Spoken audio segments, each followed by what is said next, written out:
XY o XY. O sea que a lo que yo iba a apelar es que no miremos la hombría solamente desde lo biológico, sino que pensemos un poco más en lo bíblico, ¿sí? Y quiero confesarles que oro por algo. Oro para que el Señor trabaje en nuestros corazones y que lo que hoy hablemos y leamos o escuchemos realmente tenga fruto en nuestros corazones. Hace poco, hablando con un hermano de la iglesia, me contaba cómo hacía el devocional y cómo él iba día tras día pasando las hojas y decía, uy, ya voy por el Salmo, no me acuerdo, creo que 113. Y él estaba muy contento por sus logros. Y le pregunté cuál era el último que le había impactado y había sido, creo que el Salmo 2. Pero ¿qué vi en él? Que él iba pasando las páginas, cumpliendo con un ritual, pero no procesaba nada de lo que leía.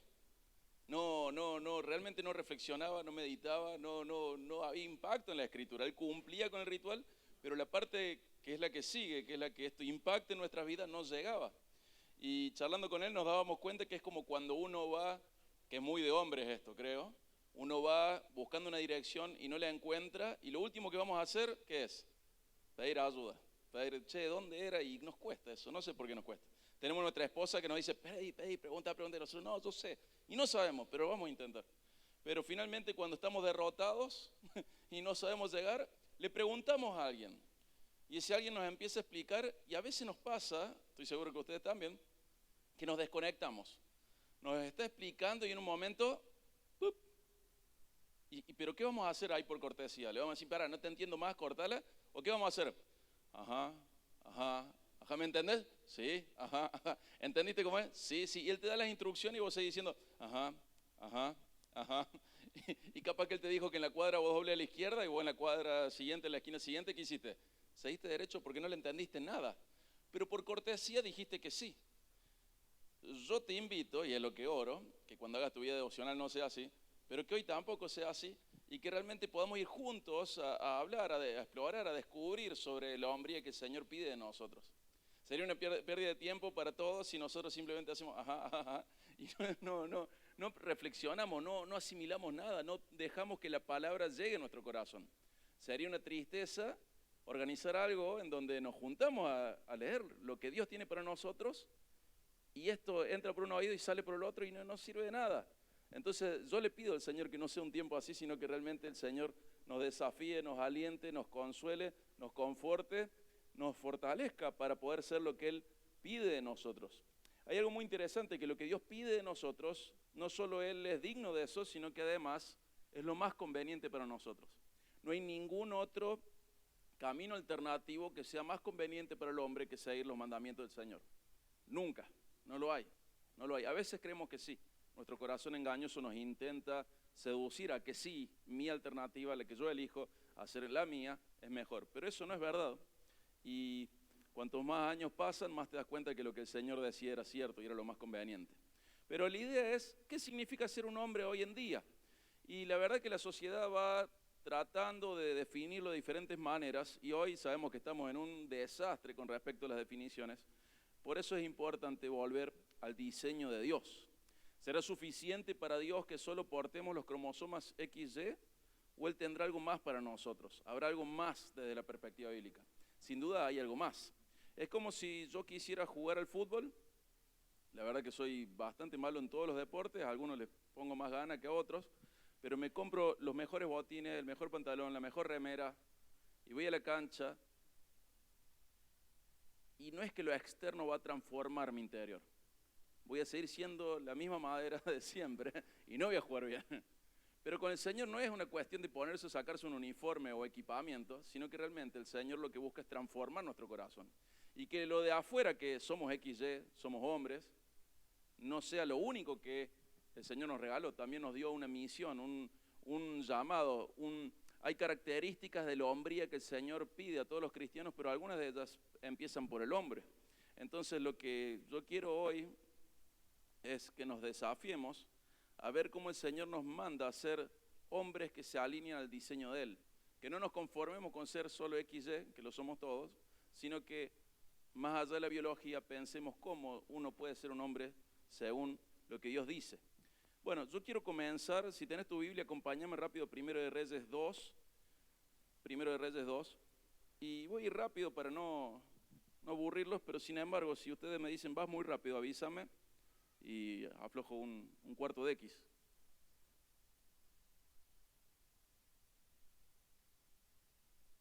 Lo último que querría es que me digan, ajá, ajá, ajá, y que no, que no me escuchen.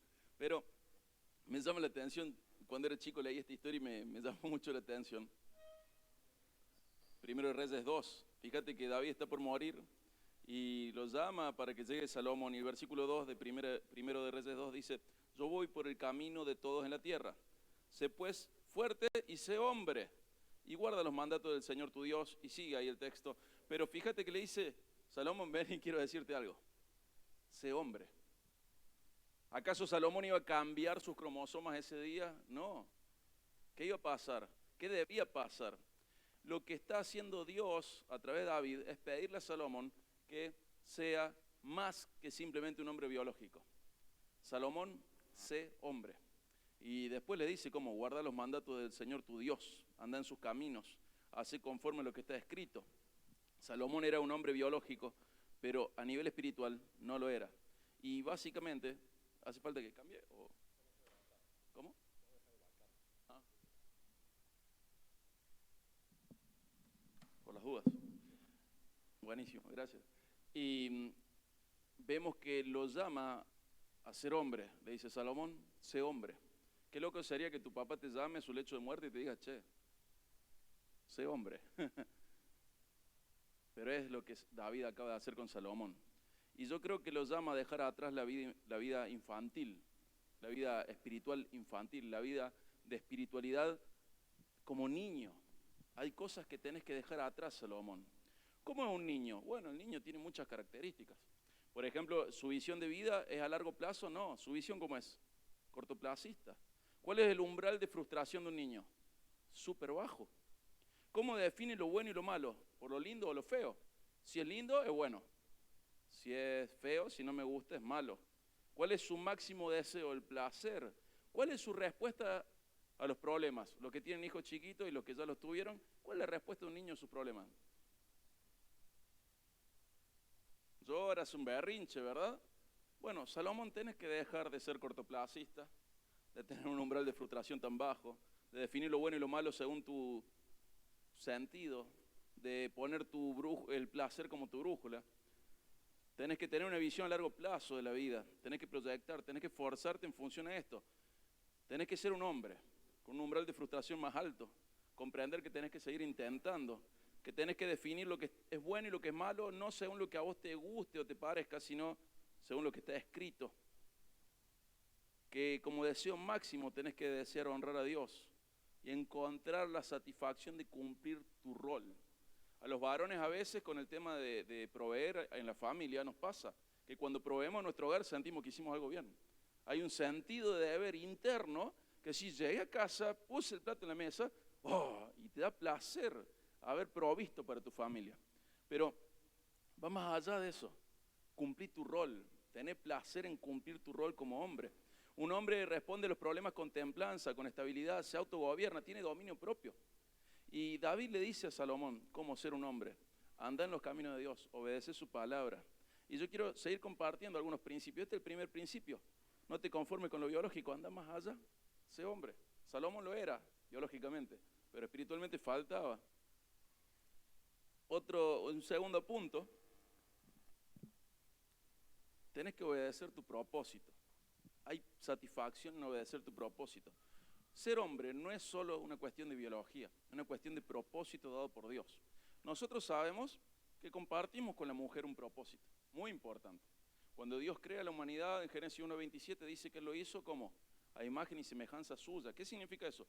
Que somos representantes de Dios. Yo creo que ninguno de nosotros lo pondría en un currículum. ¿Cómo estás, Diego Franco, representante de Dios? ¿Qué te parece? Pero sí es lo más alto que tenemos. Representamos a Dios en la tierra. Y eso es hermoso. Fuimos creados a imagen y semejanza suya. Y eso nos confiere la responsabilidad de representar a Dios. Es más, si me dijeras cómo puedo definir pecado, yo te diría así. Cada vez que le representas mal, pecado. Cada vez que le representas bien, está bien. Pero esto es parte de tu propósito, sos representante de Dios. ¿Qué significa? Que tenés que representarle, tenés que reflejarle. en tus acciones, en tus decisiones, en tu manera de relacionarte, en tu carácter. Y sabemos que la Biblia nos enseña que la imagen de Él se distorsiona en nosotros por el pecado. Santiago nos dice que el hombre lo sigue teniendo, esa representación de Dios, esa imagen de Dios sigue en el hombre a pesar de estar distorsionadas. Pero también sabemos que en Cristo esa imagen se va restaurando y vamos creciendo en esto. Este es el propósito del hombre y la mujer, lo compartimos con ella. Y ya voy a hablar por qué tiene de especial la parte del hombre. Pero en Efesios 4:24 dice, vístanse del nuevo hombre. ¿Y cómo es ese nuevo hombre? A la semejanza de Dios, en justicia, en santidad. ¿Y quién es el que tiene esas características? Jesucristo. Y representar a Dios tiene que ver con amoldarse a Jesús, a un proceso continuo de santificación, a nunca pensar que ya maduraste lo suficiente. Nunca, nunca. El día que creas que maduraste lo suficiente, quiero que sepas que estás al borde de ser un necio. Nunca maduraste lo suficiente. Puedes compararte con tu vecino y decir, sí, yo soy más maduro que él. Y es seguro que habrá otro comparándose con vos, diciendo que es más maduro que vos. Pero ¿con quién me tengo que comparar yo para saber si llegué a la meta? Con Cristo. Y sabes que por lo menos yo no llegué todavía. Y creo que vos tampoco. Tenés que representar a Dios de manera fiel, correcta. Y Cristo es la representación perfecta de Dios. Y siempre tenemos que preguntar sobre cada área de nuestras vidas si estamos representando bien a Dios, si estamos reflejando a Él. Y acá hay algo muy interesante. El hombre tiene que liderar con el ejemplo esto. No todos estamos casados, pero los que están casados tienen que saber que en esta representación de Dios tienen que llevar la delantera. La salvación nuestra está ligada al perdón. En la salvación nuestra tenemos un plan de reconciliación con Dios. ¿De quién fue la iniciativa de la reconciliación? En el matrimonio, ¿de quién será? Ese hombre. Vamos a la cabeza. Y si nosotros somos honestos, vemos que la subtrama de la caída en el Edén, de Adán y Eva en el pecado, es una subtrama de pasividad en el liderazgo, una subtrama de inversión de roles al marcar el rumbo espiritual. La primera vez que se invirtieron los roles, nos complicamos todo la existencia. Adán y Eva. Eva fue adelante y lamentablemente lideró a su hogar hacia el pecado y Adán fue atrás. Pasividad, irresponsabilidad, lo que sea. Pero no tenemos que dejar que eso sea una norma. La norma a la que tenemos que responder es que el hombre tiene que liderar con el ejemplo. Va adelante en lo espiritual. ¿Y qué es lo espiritual? Representar a Dios. Va adelante, va adelante. Ve en la cruz un modelo para aplicar al matrimonio. Ve en la cruz un modelo para aplicar a las amistades. Ve en la cruz un modelo para aplicar en toda la vida. Vamos adelante. Como Dios tuvo iniciativa, nosotros también lo tenemos. Y aunque veamos aspectos de la voluntad de Dios que se aplican tanto a hombres como mujeres, hoy tenemos que saber que siempre el hombre tiene que, en esos aspectos, ir a la delantera, llevar la delantera, liderando a través del ejemplo. Vamos, 2 puntos. Uno es ir más allá de la biología, el otro es obedecer el propósito. Vamos al tercero. El tercero es muy interesante, por lo menos para mí.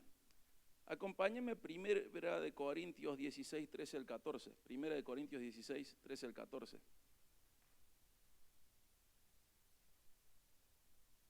Acá tenemos una lista de 5 mandamientos en donde el apóstol Pablo, de parte de Jesucristo, le habla a la iglesia y le dice esto. 1 Corintios 16, 13 al 14.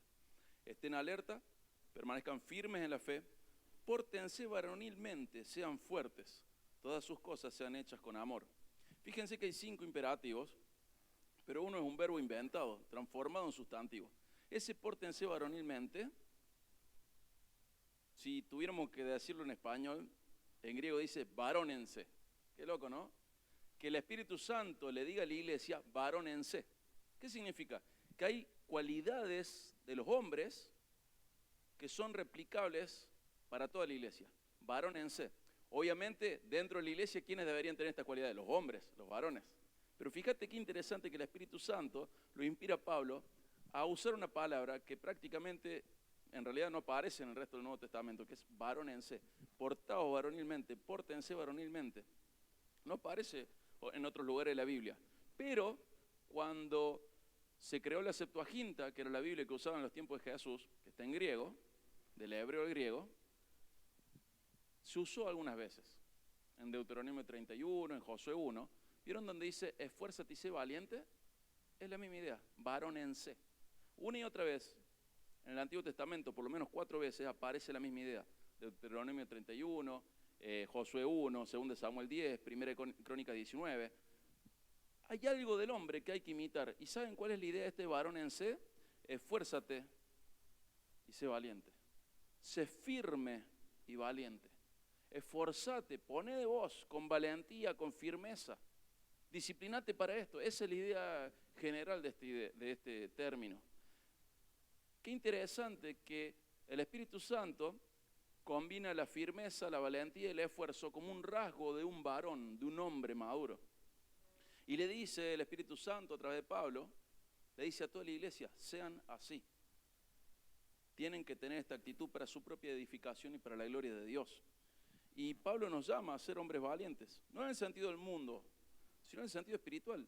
Sé fuerte, sé valiente en esto. No de otra manera, sino en lo que el Señor te manda a hacer. Está dentro de los mandamientos que la iglesia recibe. Y los hombres de la iglesia deben proveer un ejemplo de esto. ¿Cómo esto de varónense? Bueno, míralo al hermano tal y te vas a dar cuenta. En esa lista de ver al hermano tal deberíamos estar todos nosotros. Que el resto de la iglesia tenga un ejemplo en nuestra conducta de cómo comportarse varonilmente, en cómo ser esforzado y valiente en las cosas de Dios. El Señor nos manda esto. ¿Están conmigo? ¿Están todavía? Ajá. ¿Están bien o están pensando? En la cuadra que viene le pregunto el que sigue. Pero esta actitud firme, valiente, esforzada tiene que ser ejemplificada por nosotros para el resto de la congregación. Y que el resto de la congregación diga, ¿sabes cómo ser varonilmente, comportarte varonilmente? Míralo al hermano tal. Así. Eso es lo que deberíamos proveer nosotros a la iglesia. Entonces, punto 1, ir más allá de la biología. Punto 2, cumplir con el propósito. Punto 3, ser varones que ofrecen ejemplo a la iglesia. Punto 4, acá voy a meter el dedo en la llaga de cada uno de nuestros corazones, o por lo menos de la mayoría. Fíjate, primera de Timoteo 2.8. Primera de Timoteo 2.8.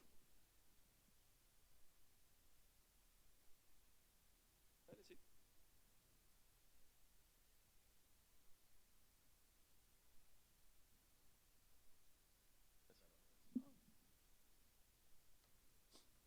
Primera de Timoteo 2.8.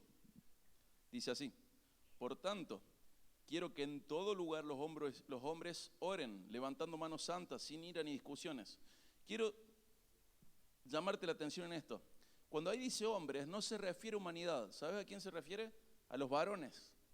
Fíjate cómo Dios tiene un mandamiento explícito para que los varones suyos oren todo el tiempo, tengan una vida de oración especial. En todo lugar los hombres oren, levantando manos santas, sin ira, sin discusiones. La oración es una declaración de dependencia en Dios. Un hombre que ora es un hombre que reconoce que no puede solo, que depende de Dios, que no tiene todas las respuestas, que no tiene toda la fuerza, que no tiene todas las soluciones. Y esa es la realidad. O sea que un hombre que ora es una persona coherente, cuerda. No podemos solos, no tenemos las respuestas, no tenemos las soluciones, no tenemos los recursos, no tenemos las fuerzas, pero nuestro Dios sí. El hombre que ora es el más cuerdo de todos. El hombre que no ora vive en la irrealidad de creer que puede vivir en independencia de Dios. El hombre que ora declara su dependencia de Dios. Los hombres bíblicos reconocen la necesidad continua de Dios. Por eso debemos orar, ser ejemplares en nuestra vida de oración. En Proverbios 3, 5 al 6 hay una expresión muy linda de Salomón y dice así, confía en el Señor con todo tu corazón, no te apoyes en tu propio entendimiento, reconócelo en todos tus caminos y Él enderezará tus sendas. Yo creo que una de las maneras de apoyarse en nuestro propio entendimiento es no orando. Si nosotros no nos apoyamos en nuestro propio entendimiento, vamos a ser impulsados por nuestra conciencia a la oración. El hombre que ora está declarando su dependencia de Dios. Los hombres debemos desarrollar una vida de oración constante. Es un mandamiento de los varones este. Y por otro lado, la falta de oración es otra cosa. Es una declaración de ¿qué? De incredulidad, de soberbia o de herejía. O de las tres.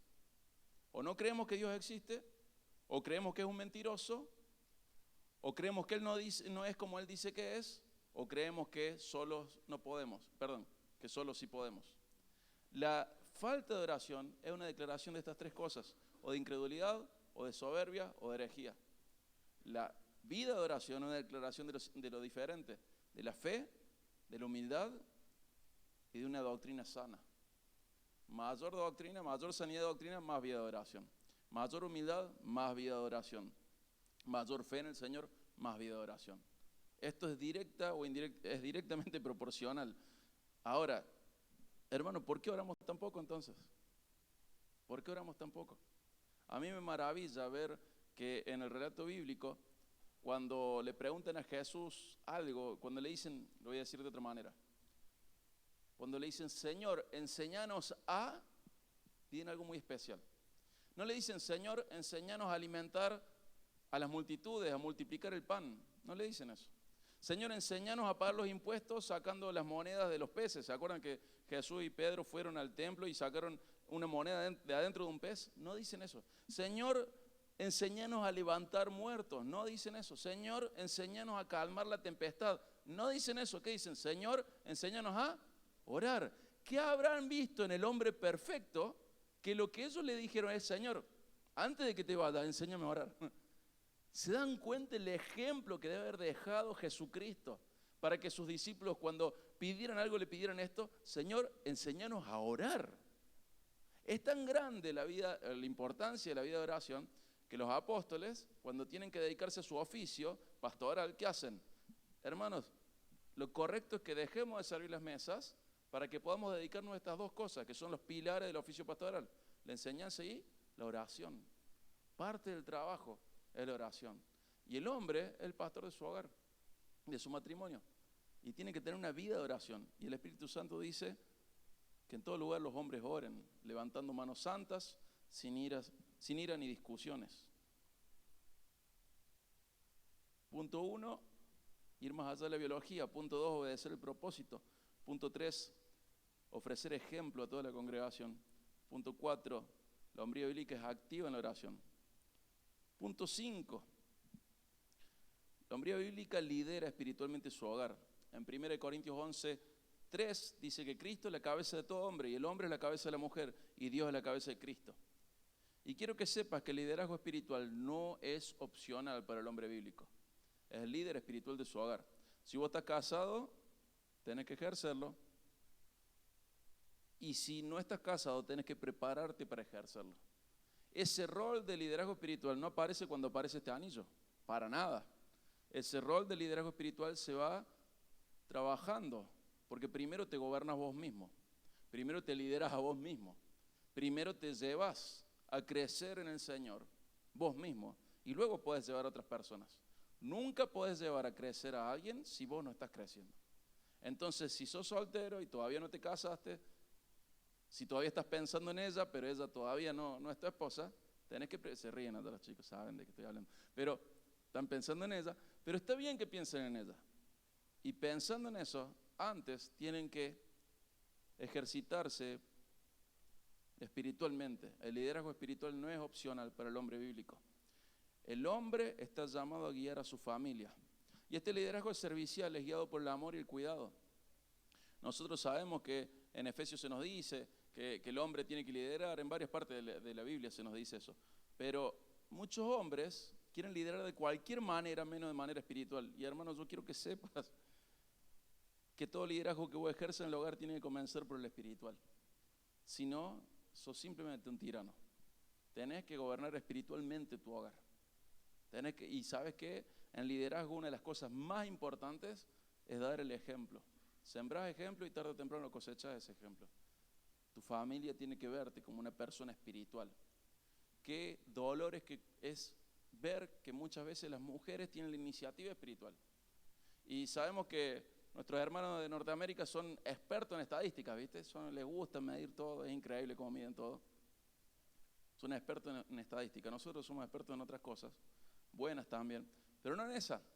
Y han mostrado qué diferente es la familia cuando el hombre es el líder espiritual que cuando la mujer es quien va adelante en lo espiritual.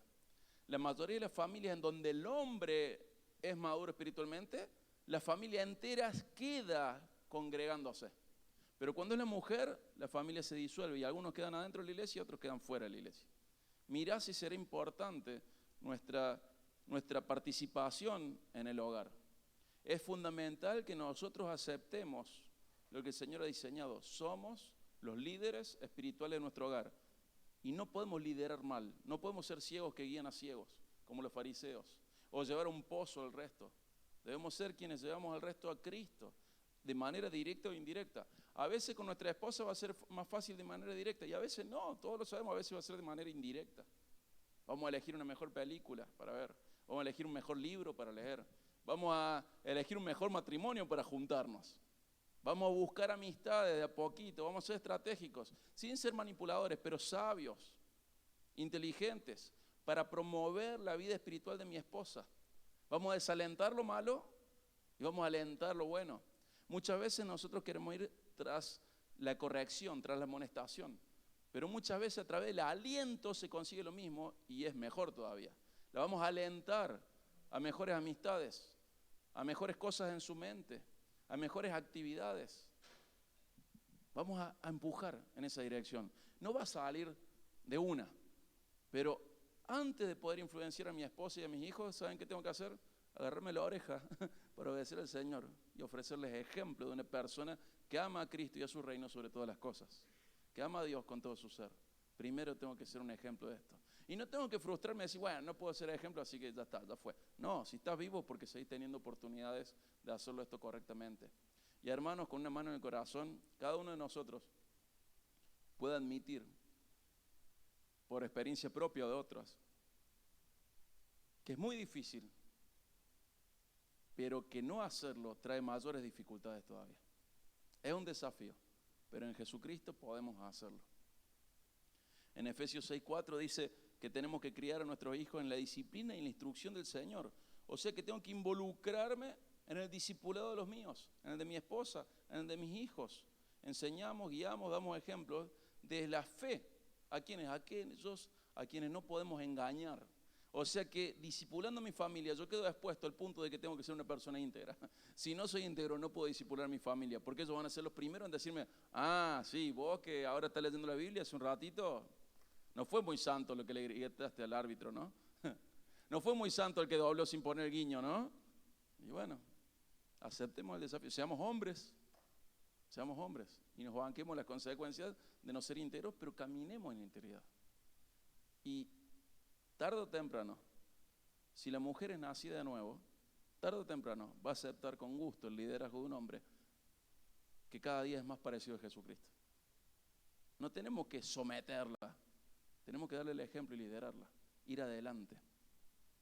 Somos líderes espirituales, somos pastores de nuestro hogar, somos responsables de guiar nuestras familias a Cristo. Y no es solo enseñar la verdad, sino que es vivirla también. Y quiero enfatizar esto, no somos simples sponsors de nuestra familia. Hay gente que se contenta con ser el sponsor de su familia. Trajo la plata, ya cumplí como hombre. La verdad que frente al Señor te queda muy corto con eso. Un sponsor podría hacer lo mismo. No podemos ser solo sponsors de nuestra familia, somos los pastores de nuestra familia. ¿Se acuerdan? En Timoteo, Dios dice que el que no provee para su propia familia, económicamente, ¿qué dice? ¿Alguien se acuerda? Es peor que un incrédulo. ¿Y después qué dice? Ha negado la fe. Fíjate qué fuerte. Dice, si vos no provees a tu hogar, en donde vos vivís, sos peor que un incrédulo. Alguien que negó la fe. Y estamos hablando de la economía. ¿Qué creen que sería la opinión de Dios para aquel hombre que no provee lo espiritual? Si el que no provee económicamente dice esto, imagínate de aquel hombre que no provee lo espiritual. ¿Qué dirá el Señor? Es un llamado importante. Tenemos el honor de liderar nuestro hogar. Tenemos el honor, la responsabilidad y el desafío de liderar nuestro hogar. Somos proveedores de alimento espiritual, somos protectores de veneno espiritual. Somos alertas, somos guardianes, tenemos el discernimiento, el olfato para darnos cuenta cuando lo que se está leyendo en casa no es bueno o es bueno. Cuando lo que se está consumiendo, aquello que está impactando la mente de nuestra familia, es bueno o no es bueno. ¿Y qué hacemos como pastores? Guiamos a donde hay seguridad y donde hay alimento espiritual. Los guiamos. Pero ¿cómo podemos guiar a alguien si no conocemos el camino? Para guiar a alguien yo tengo que conocer el camino, ir adelante, conocerlo muy bien. Y digo, es por acá, vamos. No va a ser fácil, pero el Señor está con nosotros. Y si Él es con nosotros, se puede. Estamos llamados a vivir cultivando la espiritualidad en nuestro hogar. Somos nosotros los que a través de la oración, la vida devocional, impactamos nuestra familia. ¿Estás tomándote el tiempo para pensar en esto? Para empujar, guiar, acompañar a tu familia a crecer espiritualmente. Deberías hacerlo. Punto 6, son 7, así que ya casi, no te preocupes. Entonces estás pensando en un vacío relleno con papas fritas.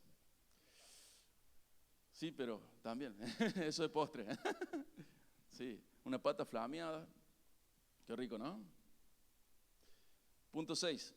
Tenés que saber que la hombría bíblica huye del pecado y persigue la virtud. Hay una serie de versículos en 1 Timoteo 6, 11 al 12 que dice así: pero tú, hombre de Dios, huye de estas cosas. Sigue la justicia, la piedad, la fe, el amor, la perseverancia y la amabilidad. Pelea la buena batalla de la fe, echa mano de la vida eterna a la cual fuiste llamado y la que hiciste buena profesión en presencia de muchos testigos. Me gusta de este pasaje que comienza así: hombre de Dios. Y le dice, huí de estas cosas, hablando del pecado que había señalado antes, y seguí estas cosas. Y tenés que saber que la hombría bíblica implica una disposición a apartarte del pecado activamente. Y también hay algo que tengo que hacer activamente, no es una identidad pasiva, sino que tengo que decidir seguir una serie de virtudes. La justicia, vivir de la manera recta, conforme a la voluntad de Dios. La piedad, una vida que se somete a Dios. La fe, la confianza firme en Dios y que cree en lo que Él estableció. El amor, la perseverancia, la amabilidad. Te dice, hombre de Dios, huí del pecado y seguí las virtudes. Ser un hombre bíblico significa perseguir estas virtudes. Y contrasta con una idea de masculinidad mundana que las virtudes son gloriarse de lo malo. Si vos hablas con tus compañeros de trabajo, contrasta totalmente lo que acabamos de leer con lo que tus compañeros de trabajo muchas veces mencionan. Pero tenés que ser un hombre. No un simple macho, un hombre. Un hombre. Hablo macho en el término de XY, ¿no? A nosotros nos suena muy relacionado a machista, pero en realidad macho y hembra son las dos maneras de comprender esto. Y en Centroamérica lo siguen usando para los hombres, para los humanos. Dicen, tengo 2 hembritas y están hablando de los hijos. 2 hembritas y 2 machitos. Voy a decir, ¿qué? Pero en realidad es normal, está bien. Y Pablo llama a Timoteo a perseguir la virtud. Y luego le habla de esto de pelear la buena batalla de la fe. ¿Qué parte de pelear la batalla suena a una parte pasiva? Ninguna. Una parte activa, pelea la batalla. ¿Cuál? La buena. ¿Cuál es esa? La de la fe. Pelea la buena batalla. O sea que te está diciendo que la vida cristiana es una lucha constante. Y sabes que tu enemigo no duerme, no descansa. Y él no está jugando la guerra. Lo último que podría hacer yo es jugar. Él se lo toma muy en serio y está buscando todo el tiempo hacer daño. Y tenemos que pelear constantemente. Y esta imagen militar refuerza la idea de que esto es activo, no es pasivo, sino que requiere fortaleza, disciplina, dedicación, determinación. Suena, en otras palabras, te lo diría en un lenguaje que nos suena un poco más fuerte. Dios te manda a ser un guerrero espiritual. Un guerrero. Tenés que tomarte las cosas en serio. Tenés que cuidar tu dieta, tu alimentación, las estrategias. Tenés que ser alguien que comprende la guerra. Y tenés que salir a pelear. No es un videojuego, no es un cuento. Hay alguien que está buscando destrozar tu vida, destrozar tu matrimonio, destrozar tu familia. Y Pedro llamó a esa persona un león rugiente buscando a quien devorar. ¿Y a quién estaba escribiendo Pedro? ¿Saben a quién? A sus hermanos que habían huido de Roma. ¿Saben por qué habían huido de Roma? Porque sus familiares habían sido tirados a los leones. Y ellos habían huido de los leones físicos, huido de lo que Nerón hizo en Roma. Y a esos hermanos le dice, está bien que hayan huido, que hayan emigrado buscando salvar sus vidas, pero sepan algo, hay alguien que así como esos leones están en el Coliseo, hay alguien que está rodeando sus vidas todo el tiempo, buscando a quien devorar. Es su enemigo el diablo. No bajen la guardia, estamos en guerra. Y el león ese puede destruirte. Aunque no te haga perder la salvación, porque no se pierde, puede destruirte. Puede destruir tu hogar, puede destruir tu matrimonio, puede destruir la vida de tus hijos y la tuya también. No bajes la guardia, tenés un león rondando. No bajes la guardia, no está jugando. Él está desesperado. Uno de los ángeles más poderosos, caído, el ángel caído más poderoso, está desesperado por destruirte. Tiene el deseo profundo de destruirte. Quiere llevar a más gente a la destrucción. Y estos hermanos habían huido del Coliseo, habían huido de Roma. Y te dice, pero no baje la guardia, porque el león sigue alrededor tuyo. El otro león, vos viste cómo destrozó a tu papá, a tu mamá, a tu hermano, a tu hermana, a tu primo, a tu vecino. El otro hermano de la iglesia, vos lo viste en el Coliseo, cómo fue destrozado. Bueno, hay otro que está con vos siempre cerca, buscando destruirte. No baje la guardia. Huí del pecado, perseguí las virtudes, pelea la buena batalla. Es una lucha constante. Te está llamando a ser un guerrero. Y tenemos que saber que Dios le dio al varón el liderazgo de la iglesia. No es porque sea superior a la mujer, ni más digno, ni más glorioso, ni de más calidad. Es porque el Señor lo determinó. Ya no hay más para agregar. El Señor le dio el liderazgo a la mujer. Entonces un hombre bíblico tiene que ser activo en la iglesia. Tiene que ser activo. Porque si la mitad de la congregación son hombres, y de esos hombres se comprometen muy pocos, estamos en problemas. El hombre bíblico es activo en la iglesia. Es activo. No todos van a ser llamados al liderazgo, pero sí todos tienen que liderar a su familia al servicio en la congregación. El Señor ha establecido que el liderazgo de la iglesia sea masculina y los hombres deben responder ese llamado. Él lo ha determinado. Y sabemos que el Señor es el Señor de la iglesia. Y tenemos que hacer las cosas que el Señor dice que hay que hacer con su iglesia. Punto 1, ir más allá de la biología. Punto 2, obedecer al propósito. Punto 3, ofrecer ejemplo a toda la congregación. Punto 4, ser activo en la vida de oración. Punto 5, liderar espiritualmente el hogar. Punto 6, huir del pecado y perseguir la virtud. Punto 7, ¿todavía están conmigo o ya están pensando en la cuadra que viene doblar a la izquierda? ¿Estamos todavía? Sí, más o menos, menos más. Hermanos, la base necesaria para ser un hombre bíblico es el conocimiento de Dios. Daniel 11:32 dice que el pueblo que conoce a su Dios se esforzará y actuará. Lo dice en otro contexto, referido a otra situación, pero es una realidad. El pueblo que conoce a Dios se esfuerza y actúa. Conocer a Dios no motiva la pasividad, conocer a Dios motiva a la acción, a ir tras lo que Dios nos enseña. Y en el caso nuestro nos va a llevar a comportarnos como hombres bíblicos. No conocer a Dios, por otro lado, produce todo lo contrario. Produce falta de esfuerzo o de acción o de ambos. Conocer a Dios te lleva a la acción, a esforzarte y a actuar. No conocerlo te lleva a otra cosa. Entonces, la verdad, ¿por qué a veces somos tan flojos? Por falta de conocimiento espiritual, por ausencia del conocimiento de Dios. Así como la oración, si no oro es porque estoy declarando mi dependencia de Dios. No, mi independencia estoy declarando. Si no oro, declaro mi independencia de Dios.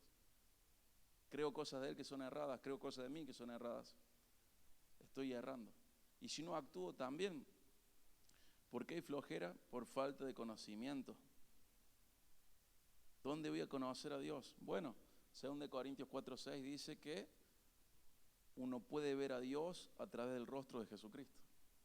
Lo dice de otra manera, dice, Dios que dijo, de las tinieblas resplandecerá la luz, el que ha resplandecido en nuestros corazones para iluminación del conocimiento de la gloria de Dios en el rostro de Jesucristo, en el rostro de Cristo. Fíjate que vas a conocer a Dios a través de Cristo.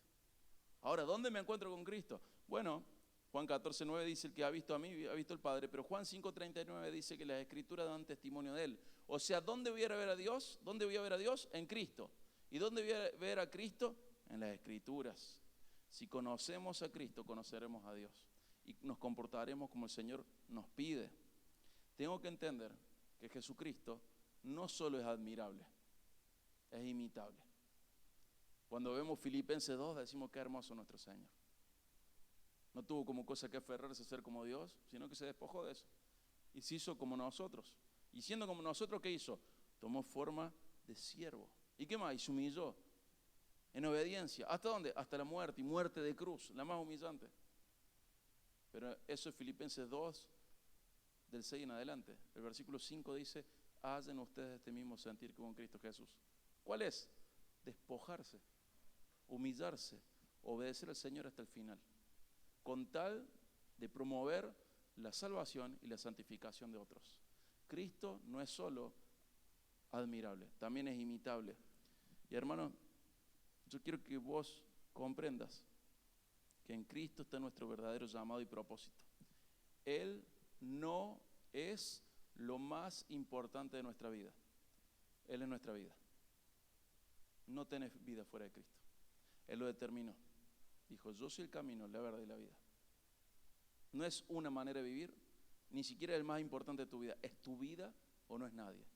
No es un invitado especial, es tu vida. Y ya que vengo monotemático con el tema de los viajes en auto, quiero hacerte una pregunta. Si vos vieras a Jesucristo haciendo dedo en la ruta, ¿lo invitarías? ¿Lo subirías en tu auto? ¿Sí o no? Ya medio que se me han ido. Pero si lo ves a Jesús en la ruta haciendo dedo, ¿vos lo subirías a tu auto? ¿Y dónde lo harías sentar? ¿En el baúl? ¿Dónde lo harían sentar? Todos nosotros día a día lo hacemos sentar al lado del acompañante. Y Jesús dice, no, ese no es mi lugar. Mi lugar es el del volante, el que maneja. Tenemos que entender que Jesús es nuestra vida, es nuestro todo. No es un invitado especial, le voy a rendir honores. No, es mi vida, es mi vida. Y un hombre bíblico comprende que Jesús es su vida. No lo más importante, no el más especial, es su vida. El rey habló, sus siervos obedeceremos. El maestro habló, sus alumnos obedeceremos. Le vamos a seguir hasta el final porque somos suyos, somos sus esclavos. ¿Pero por qué somos esclavos? Porque Él nos compró. Pero no queda ahí. Estamos apasionados con nuestro amo y Señor. Le amamos profundamente. Hermano, primer punto, va más allá de la biología, tu hombría. Segundo punto, tenés que obedecer el propósito. Tercer punto, tenés que ofrecer un ejemplo a la congregación. Cuarto punto, tenés que tener una vida activa de oración. Quinto punto, lidera espiritualmente tu hogar. Sexto punto, huir del pecado, perseguir la virtud. Séptimo punto, la base necesaria para ser un hombre bíblico es el conocimiento de Dios. Conocele. Dios te ha honrado con tu hombría. Ahora honrarle vos a Él con tu hombría. Que el Señor sea alabado y glorificado por lo que sos como hombre. No solo un machito, no solo XY, un hombre de Dios. El mundo los necesita, los matrimonios lo necesitan, los amigos lo necesitan, los hijos lo necesitan, la iglesia lo necesita. Un hombre de Dios. ¿Cómo es un hombre de Dios? Reconoce que Jesús es su vida. Amén. Vamos a orar. Padre, agradecemos, Señor, tu palabra. Agradecemos que en ella tenemos lo que vos deseás y exigís para nosotros. Te damos gracias porque en ella tenemos guía y dirección. Te pedimos perdón porque a veces nos rebelamos a ella. Te pedimos, Señor, que nos hagas humildes frente a ella, que comprendamos, Padre, la responsabilidad que tenemos por ser hombres, por ser varones. Señor, que dentro de eso encontremos el honor que nos has dado y que cumplamos bien con el honor que nos diste. Que comprendamos que Jesús es nuestra vida. Señor, que seas glorificado vos en nuestro matrimonio, en nuestra paternidad, en nuestra soltería, en nuestra membresía de la iglesia, que vos seas glorificado con lo que somos nosotros. Padre, te damos gracias por Jesucristo, porque en Él podemos comprender cómo es un hombre perfecto. No solo como humano, sino también como varón. Te rogamos, Señor, que en Él tengamos, mejor dicho, que en Él comprendamos que en Él tenemos todo. Gracias, Padre, por Jesús. Gracias por su ejemplo. Gracias por la salvación que nos brindas a través de Él. Gracias por la reconciliación que produjiste a través de Él. Gracias, Padre, por tu amor eterno. Gracias por darnos una y otra oportunidad. Ayúdanos a honrarte con lo que has hecho con nuestras vidas y con lo que nosotros haremos, Padre. Gracias, Señor. Por favor, bendecí la Iglesia de Jesucristo Rey. Bendecila, sostenela, mantenela como columna, como sostén de la verdad. Hacerla siempre poderosa en palabra y en hechos. Y que siga siendo un faro, Padre. Gracias, Señor. En el nombre de Jesús, nuestro Salvador y máximo ejemplo. Amén. Dios les bendiga, hermanos. Muchas gracias.